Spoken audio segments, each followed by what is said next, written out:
So hello guys, my name is Snehal and welcome to my channel Snehati pharma. So आज मैं कुछ ऐसे ही पढ़ रही थी तो मुझे नोटिस हुआ कि मेरे पैर पे ना थोड़े से क्रैक हिल्स हो गए हैं। सो ये क्रैक हिल्स जो होते हैं ना वो वियर एंड टीयर की वजह से होते हैं। मतलब अगर आपका पैर का मॉइस्चर कम हो गया है ना, विंटर की वजह से ऑब्वियसली मॉइस्चर कम होते हैं, कम हो जाता है। तो मॉइस्चर कम होने की वजह से जो स्किन है ना वो ड्राई होती जाती है, और उसी ड्राई स्किन पे अगर आप काम कर रहे हो, कंटिन्यू काम कर रहे हो, तो आपके पैर या फिर मे बी हाथ में भी वो क्रैक्स आ सकते हैं।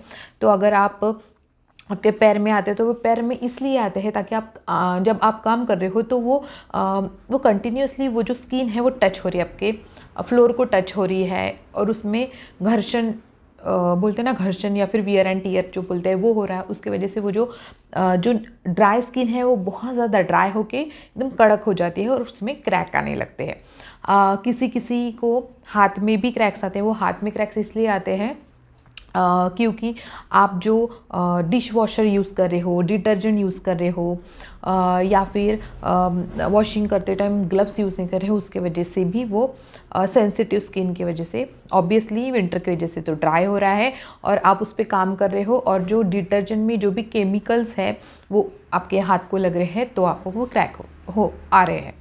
सो वो जो क्रैक्स है उसको आप कैसे हिल कर सकते हो, तो उसके लिए है टिप नंबर 1। सबसे पहले अगर क्रैक आपको बहुत ज़्यादा परेशान कर रहे हैं, बहुत ज़्यादा पेनफुल है, तो सबसे पहले तो आपको विजिट योर डॉक्टर।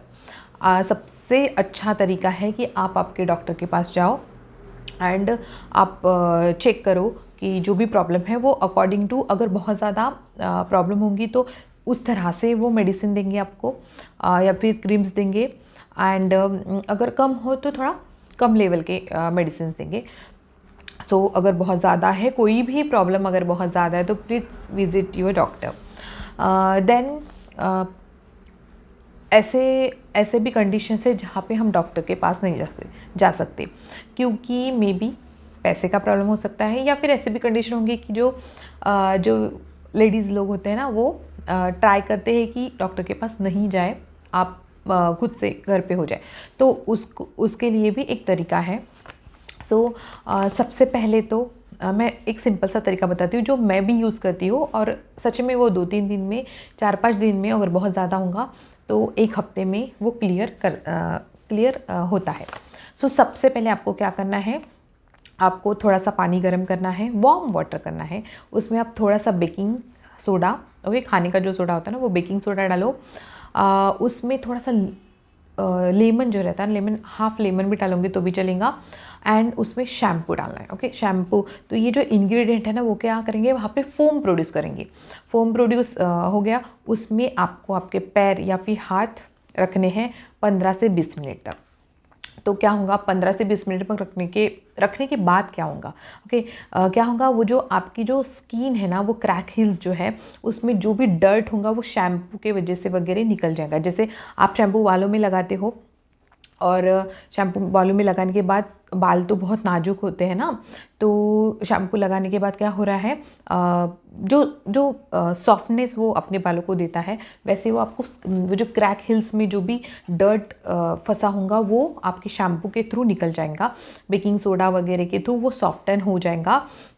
और आप जब 15-20 मिनट बाद निकाल लोगे तो सेकंड प्रोसेस है, आपने पहले सोक कर लिया, देन सेकंड प्रोसेस में आपको एक्सफोलिएट करना है। एक्सफोलिएट मतलब बहुत ज़्यादा घिसना नहीं है अपने पैर को, आप सिंपल एक प्यूमिक्स स्टोन करके आता है, ओके, या फिर पहले के ज़माने में वो जो आप क्या घर बनाने के लिए जो ऊपर लगाते थे, आई थिंक वो जो स्टोन्स रहते हैं, या फिर शेड में जो यूज़ करते हैं वो भी आप यूज़ कर सकते हो। ऐसा स्टोन आपको यूज़ करना है जो थोड़ा सा रफ़ हो ना, और आपकी जो आपने सोक किया ना उस स्किन पे आपको रब करना है, हार्शली रफ करना नहीं है, बहुत सॉफ्टली रफ करो, ताकि जो भी डेब्रिज मतलब जो डैमेज सेल है वो निकल जाए और आपको एक स्मूथ स्किन मिल जाए, ओके। ये सब होने के बाद आपने सोक कर लिया, आपने एक्सफोलिएट कर लिया, उसके बाद आपको करना है मॉइस्चराइज, ओके। अब मॉइस्चराइज करना मतलब क्या, मॉइस्चराइज करना मतलब आपके पास जो भी मॉइस्चराइज़र होगा वो आप यूज़ कर सकते हो, या फिर आपको मैं एक बताती हूँ ऐसा मॉइस्चराइज़र जिसमें यूरिया है। ओके, आप कोई भी मॉइस्चराइज़र आपके हिसाब से, आपके पैसे के हिसाब से आप कोई भी मॉइस्चराइज़र ले सकते हो। मॉइस्चराइज़र में आपको कौन से इंग्रेडिएंट होने चाहिए, यूरिया होने चाहिए या फिर सैलिसाइक्लिक एसिड होना चाहिए, ताकि वो आपकी जो हील्स है, क्रैक हील्स है, उसको सॉफ्टन करे, उसको हील करे, उसको आराम दे। ओके, ये सब हो गया।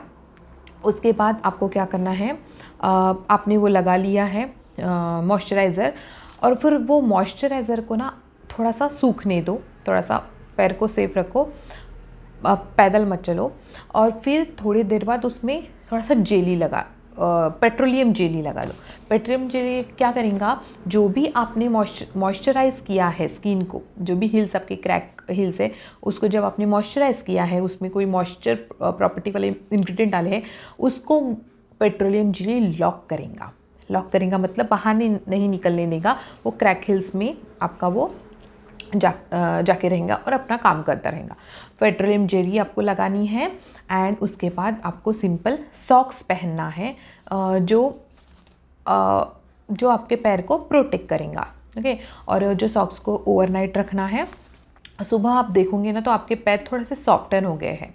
ओके, अगर यही चीज़ आप 1 हफ्ते तक करते हो, प्लीज़ ट्राई करके देखो। हम बस सुनते हैं और ट्राई नहीं करते हैं, और फिर वो जो क्रैक्स हैं ना वो बहुत ज़्यादा बढ़ जाते हैं।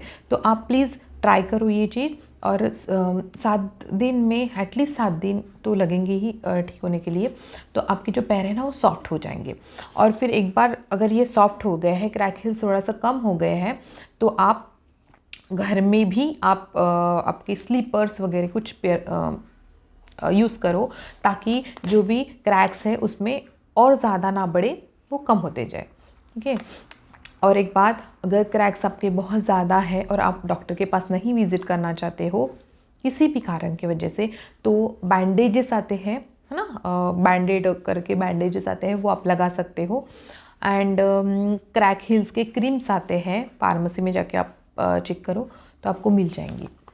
एंड ट्राई करो कि आपकी जो विंटर रहे, समर रहे या फिर रेनी सीजन रहे, आपकी जो स्किन है वो